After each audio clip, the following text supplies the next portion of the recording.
he saw the flash of a lantern inside a room. The figure emerged stealthily, very quietly, secretly, it's coming out. The man who was in the house. The figure emerged means came out, stealthily into the patch of light again. He carried something white under his arms. Reassured by the silence, everything was quiet, everything was silent. He does not know that Watson and Holmes are hiding, crouching in a bush nearby. Reassured. So he thought that there was nobody around, and he was sure, he was reassured. He put the object down, whatever he was carrying. You would have guessed that it is the bust of Napoleon. He put the object down and tapped it sharply. The criminal who had taken the Napoleon bust from Josiah's house, he put it down on the ground. He does not know Watson and Holmes are watching him, and he taps the bust very gently. He carried something white under his arm. Reassured by the silence, he put the object down and tapped it sharply. In an instant, very quickly, Holmes had sprung on him. Holmes jumped out of his hiding place and caught him. Holmes had sprung on him, jumped up on him and caught him. Lestrade and I had him in handcuffs. Lestrade and Watson handcuffed him. I saw that he was no other than the man in the photograph.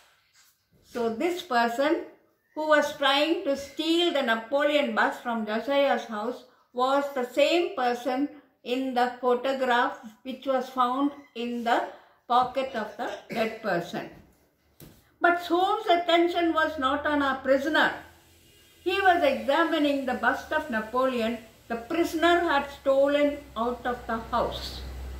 He was not interested in the man but in the object which the man had stolen, that is the bust of Napoleon. Holmes' interest was not on our prisoner. He was examining the bust of Napoleon the prisoner had stolen out of the house. Just then, the door opened and a figure came out. Mr. Sherlock Holmes, I am Josiah Brown. I got your note and I did exactly as you told me. Earlier, Holmes had written a letter to Josiah and he did things exactly as Holmes told him. He followed the letter to the detail, each and every detail. I got your note and did exactly as you told me.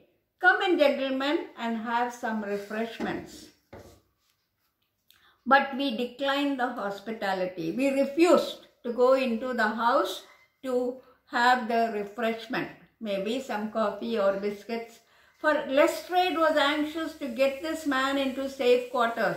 They had handcuffed the prisoner.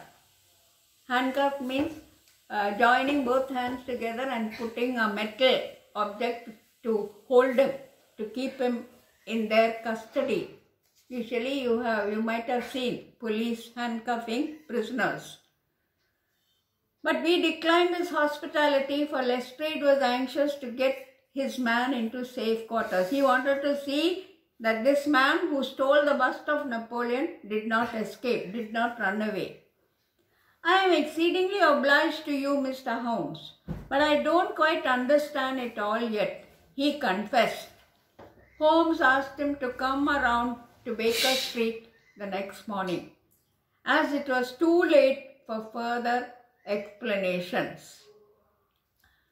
So all three were supposed to meet again at Baker Street when Holmes will explain everything about the 6 Napoleons. When we met again, Lestrade told us Beppo was a skillful sculptor. He had already been in jail twice, once for a petty theft, for a very small robbery. He stole a very small thing. And once, as we had already learned, for stabbing a fellow Italian. So second time he was put in prison because he knifed an Italian. He stabbed an Italian. He had stubbornly refused to answer any questions about destroying the bust. He refused very firmly to answer the questions put forward by Holmes about why he had destroyed the Napoleon bust. We were interrupted by the bell. A gentleman carrying a bag was shown in. Mr. Sanford of Reading, I presume, said Holmes. That is, the last bust was purchased by Reading. So earlier we came across 4 busts. Now this is the 5th and the 6th. 5th was purchased by Josiah Brown and the 6th bust was purchased by Mr. Sanford of Reading. I presume, said Holmes. Yes, sir. And I have brought the bust of Napoleon you asked for with me. So Holmes had arranged everything, and he also had informed Mr. Sanford that he should bring the bust to Baker Street. Yes, sir, and I have bought the bust of Napoleon you asked for with me. Holmes placed a 10-pound note on the table and asked Sanford to sign a paper in our presence. It simply said that in return for the money, he transferred every possible right to the bust to Sherlock Holmes. Our visitor did so and left. Mr. Sanford was given a 10-pound note by Holmes so that he will not lay claim to the bust of Napoleon. He will not take it. Holmes bent over. Holmes then spread a white cloth on the table. There you see in the picture, you can see the bust of Napoleon also. He placed the bust on it and struck it a hard blow on the head. The figure broke into pieces. Holmes bent over the shattered remains and then gave a shout of triumph. He held a round, dark object in his hand. So, what the criminal was trying to get was found in this bust of Napoleon. Gentlemen, he cried, here is the famous black pearl of the Borgias, a very valuable, very expensive jewel. This is the black pearl that was found in the bust, the last bust which Mr. Sanford had bought. That is what the criminal was after. He did not want the Napoleon bust. He did not want to rob anything. He wanted this famous black pearl which was in one of the Napoleon's busts. Lestrade and I watched him in astounded silence, extremely amazed, surprised. You will remember, Lestrade, how this jewel had disappeared from the Prince of Colonna's bedroom. It was believed to be stolen by the Italian maid of the princess.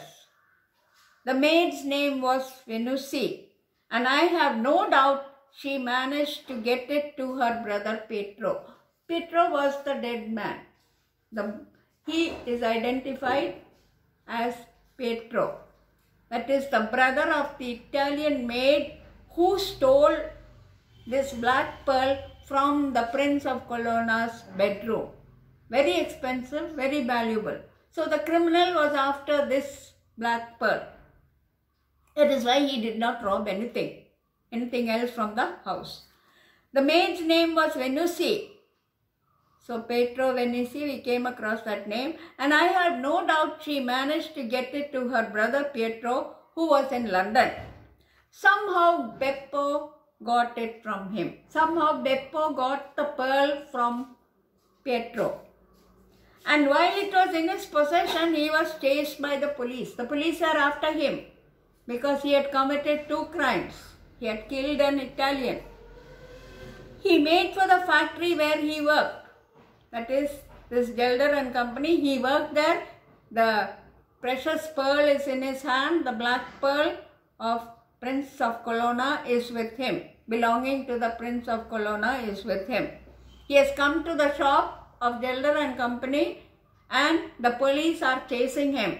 So he has to find a place to hide it very quickly. And while it was in his possession, he was chased by the police. He made for the factory where he worked and had only a few moments to hide this enormously valuable prize. He had to hide it quickly because the police were chasing him. 6 plaster cars of Napoleon were drying in the sun. 6 plaster cars, they were not yet dry, so it is easy to make a hole in it and hide the pearl. 6 plaster cars of Napoleon were drying there. Beppo made a hole in the wet plaster. He dropped the pearl and covered it once more. So the plaster of Paris, out of the material out of which the bust is made, was not dry. So he could quickly make a hole in it and hide the pearl. He made the hole, hid the pearl and covered it up again. Beppo made a hole in the wet plaster, dropped the pearl in and covered it once more. No one could possibly find it, but he was sentenced to a year in prison. In the meantime, the 6 busts were sold off. No one would be able to find it. Nobody would think that he had hidden the pearl in the bust of Napoleon. And the police came, caught him, put him in prison. He was in prison for a year. After that he came out, but by the time the 6 busts of Napoleon had already been sold off. We read about that in the beginning. Beppo began to search them out.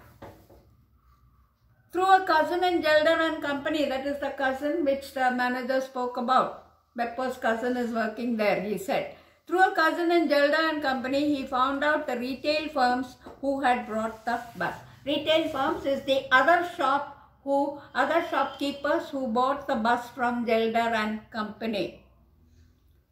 He found the retail firms who had bought the bust. He found employment with Moss Hudson. He wanted to take the bust from Moss Hudson's shop, so he agreed to work there for some time. Not because he wanted to work, but because he wanted to find the pearl. He found employment with Moss Hudson and tracked down 3 of them. But Moss Hudson also had already sold the bust, and Beppo wanted to find who had bought the bust, to whom it was stolen. The first was at Harker's. There he was dodged by Pietro, who held him responsible for the loss of the jewel.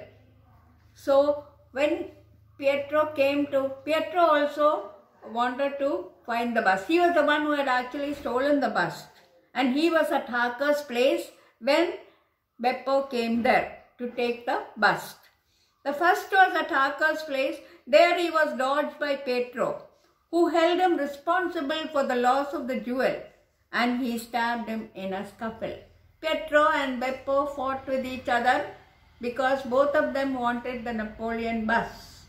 And in the scuffle is the struggle or the fight. In the fight, Pietro was stabbed. That is the body of the dead man found in Horace Harker's house. 2 busts remained. I want Josiah Brown to avoid a second tragedy. So, by logical reasoning, Holmes found out that remaining 2 busts were there. One is with Mr. Sandford and the other is with Mr. Josiah.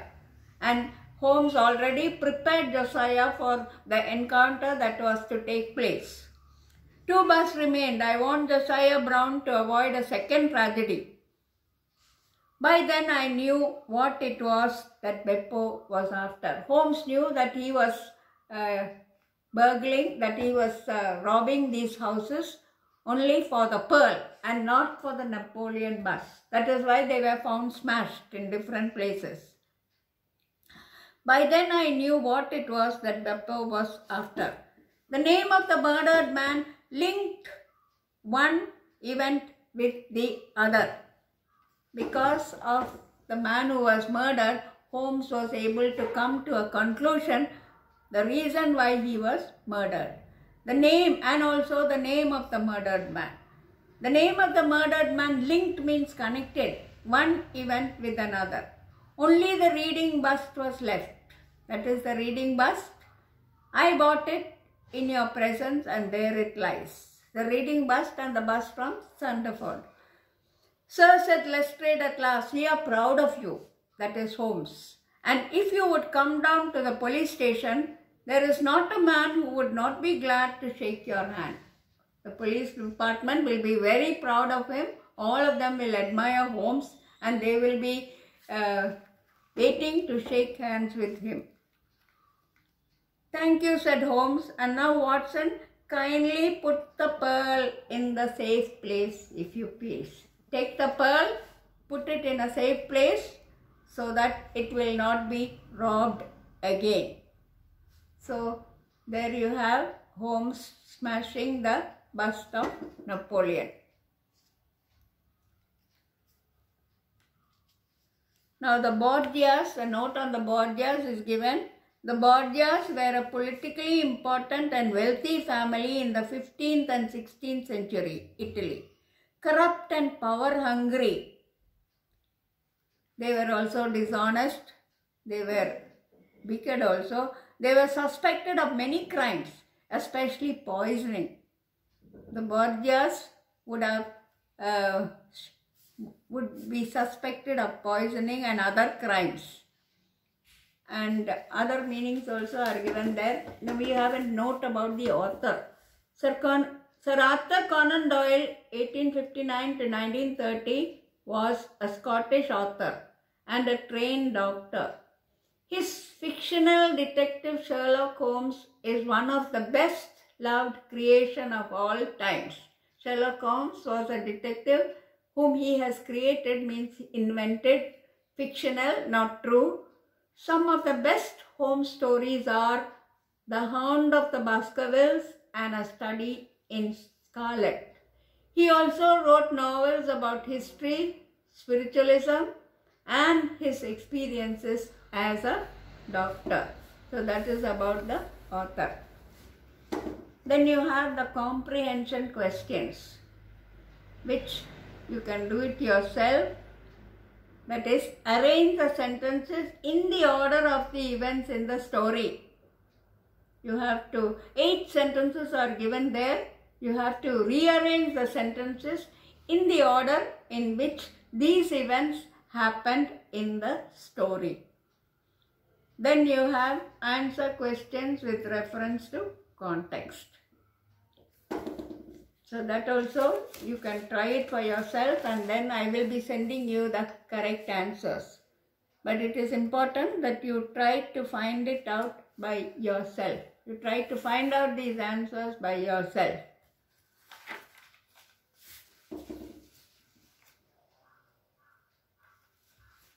So with that, we finish the story, The Six Napoleons. It is a mystery, and at the back of this book, you are given definitions of different literary terms. Engaging English textbook, page 165, you have the literary genres, the literary terms. Literary narratives can be of various kinds based on their style and form. The texts which you have read in this book are of various types. The following are some of the common types of narratives. A fantasy is a story which is imaginative and there is magic involved, supernatural events involved. Then you have adventure, humor, fable, fairy tale, science fiction. At the bottom you have mystery. Mystery is a genre of fiction that deals with the solution of a crime or the uncovering of secrets. A crime has been committed, and who committed that crime, why it was committed, how it was committed, where it was committed, all these details are revealed in the mystery. Then you have mythology, non-fiction, autobiography, all these terms are there. I already brought your attention to some other terms. On page 167, literary terms you have simile, metaphor, personification, alliteration, and onomatopoeia. These I discussed in a class, and I gave you also homework. Homework from the Rime of the Ancient Manogram. And also you had a mystery to solve, a very small mystery to solve. I hope you have done it. So with that we will stop. of this class.